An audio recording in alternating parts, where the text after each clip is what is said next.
첫 시간 주님께 안녕하세요. 대강교회 오훈 목사입니다. 1월 13일 금요일입니다. 하나님 우리에게 주신 말씀은 누가복음 1장 57절에서 80절까지 말씀 보겠습니다. 엘리사벳이 해산할 기한이 차서 아들을 낳으니 이웃과 친족이 주께서 그를 크게 긍휼히 여기심을 듣고 함께 즐거워하더라. 8일이 되매 아이를 할례하러 와서 그 아버지의 이름을 따라 사가랴라 하고자 하더니 그 어머니가 대답하여 이르되 아니라 요한이라 할 것이라 하매 그들이 이르되 네 친족 중에 이 이름으로 이름한 이가 없다 하고 그의 아버지께 몸짓하여 무엇으로 이름을 지으려 하는가 물으니 그가 서판을 달라 하여 그 이름을 요한이라 쓰매 다 놀랍게 여기더라. 이에 그 입이 곧 열리고 혀가 풀리며 말을 하여 하나님을 찬송하니 그 근처에 사는 자가 다 두려워하고 이 모든 말이 온 유대 산골에 두루퍼지매 듣는 사람이 다 이 말을 마음에 두며 이르되 이 아이가 장차 어찌 될까 하니 이는 주의 손이 그와 함께 하심이로라. 그 부친 사가랴가 성령의 충만함을 받아 예언하여 이르되 찬송하리로다. 주 이스라엘의 하나님이여 그 백성을 돌보사 속량하시며 우리를 위하여 구원의 뿔을 그 종 다윗의 집에 일으키셨으니 이것은 주께서 예로부터 거룩한 선지자의 입으로 말씀하신 바와 같이 우리 원수에게서와 우리를 미워하는 모든 자의 손에서 구원하시는 일이라. 우리 조상을 긍휼히 여기시며 그 거룩한 언약을 기억하셨으니 곧 우리 조상 아브라함에게 하신 맹세라. 우리가 원수의 손에서 건지심을 받고 종신토록 주의 앞에서 성결과 의로 두려움이 없이 섬기게 하리라 하셨도다. 이 아이여 내가 지극히 높으신 이의 선지자라 일컬음을 받고 주 앞에 앞서가서 그 길을 준비하여 주의 백성에게 그 죄 사함으로 말미암는 구원을 알게 하리니 이는 우리 하나님의 긍휼로 인함이라. 이로써 돋는 해가 위로부터 우리에게 임하여 어둠과 죽음의 그늘에 앉은 자에게 비치고 우리 발을 평강의 길로 인도하시리로다 하니라. 아이가 자라며 심령이 강하여지며 이스라엘에게 나타나는 날까지 빈들에 있으니라. 아멘. 이제 요한이 태어납니다. 요한의 아버지 사가랴는 더 이상 불신의 마음이 아닙니다. 사가랴는 하나님께서 일하시는 것에 대해서 이 모든 과정을 통해 배웠습니다. 자신의 믿음 없음을 회개했으며 하나님의 뜻을 따라가게 되었죠. 그것을 알 수 있는 것이 바로 이 아이의 이름을 천사가 말한 대로 요한이라고 짓는 것을 보면 알 수 있습니다. 사람들은 사가랴가 자신의 이름을 따라서 이 아이의 이름을 사가랴로 짓기로 이야기를 하죠. 보통 명망 있는 집안이 아들 이름을 아버지 이름 그대로 따라 짓곤 합니다. 이 이름을 짓는 날은 아주 중요한 날이고 이 난지 8일째에 할례하고 이제 이름을 지어서 이웃들에게 공표하는 시간을 갖습니다. 그때 엘리사벳은 사가랴가 아니다. 요한이라고 지어야 된다. 그러니까 이미 사가랴가 천사로부터 자기가 들은 이야기를 엘리사벳 그 아내에게 했다는 말이죠. 엘리사벳도 알고 있었습니다. 사가랴에게도 묻습니다. 이름을 어떻게 지을 거예요? 사가랴가 서판을 가져오라고 해서 이름을 짓는데 요한이라고 씁니다. 천사의 말대로 아이가 태어나고 또 천사의 말대로 그 이름을 요한이라고 짓는 그 순간에 그러니까 사가랴가 믿지 못했던 그 내용들이 그 말씀들이 그대로 이루어지는 그 순간에 사가랴의 입이 열리고 혀가 풀리면서 말을 하는데 이제 하나님을 찬송하게 되는 것입니다. 하나님께서 하신 말씀 반드시 성취가 된다라는 주제의 찬양이죠. 사가랴는 이것에 대한 확실한 믿음을 갖게 되었습니다. 그 오랜 구약의 선지자들의 입을 통해서 말씀하신 모든 예언이 성취된다. 이것을 찬양하는 것이죠.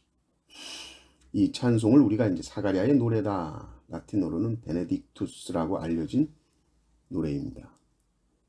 백성들을 돌보시고 속량하시고 우리를 위해 구원의 뿔을 다윗의 집에 일으키셨다. 이 말씀하신 것이 이 예언이 성취되었군요. 라는 것이죠. 이 하나님의 약속은 이 구원의 약속은 이 복을 주시겠다는 이 약속은 아브라함까지 거슬러 올라갑니다. 아브라함에게 하셨던 약속 내가 내 백성에게 복을 주겠다. 이 복은 찰나적인 복이 아니요 영원한 복이요. 이 복은 너희가 어떠함과 상관없이 내가 너희를 긍휼히 여겨서 주는 복이다. 이 복을 주시겠다는 약속을 하나님이 친히 지키셨는데 그것은 바로 메시아를 보내주심으로 지키신 것입니다. 예수 그리스도의 탄생을 통해서 이 약속이 성취되는 것이고, 이것을 이미지로 어떻게 표현합니까? 해가 떠올라서, 돋는 해가 떠올라서 모든 어둠과 죽음의 그늘을 확 비춰주는 것으로 표현하고 있습니다. 78절, 79절을 보면 이는 우리 하나님의 긍휼로 인함이라. 이로써 돋는 해가 위로부터 우리에게 임하여 어둠과 죽음의 그늘에 앉은 자에게 비치고 우리 발을 평강의 길로 인도하시리로다 하니라. 이 엄청난 하나님의 언약이 성취되는 이 놀라운 일, 이것이 예수 그리스도 메시아의 탄생으로 이루어지는데, 이 자기의 아들 요한이 이 메시아의 길을 준비할 것이라는 이거 얼마나 찬양할 제목입니까? 하나님의 놀라운 구원 역사, 주권적으로 역사하신 이 구원 역사에 내 아들이 쓰임을 받는다니 사가랴가 찬양하지 않을 수가 없는 것이죠. 그런데 이 세례 요한이 이 위대한 일을 감당하기 위해서 그가 강해지고 그가 준비되어지는 이 장소가 어디냐라고 했을 때, 이 마지막 80절에 나온 것처럼 빈들, 이 빈들이라는 것은 광야라는 것입니다.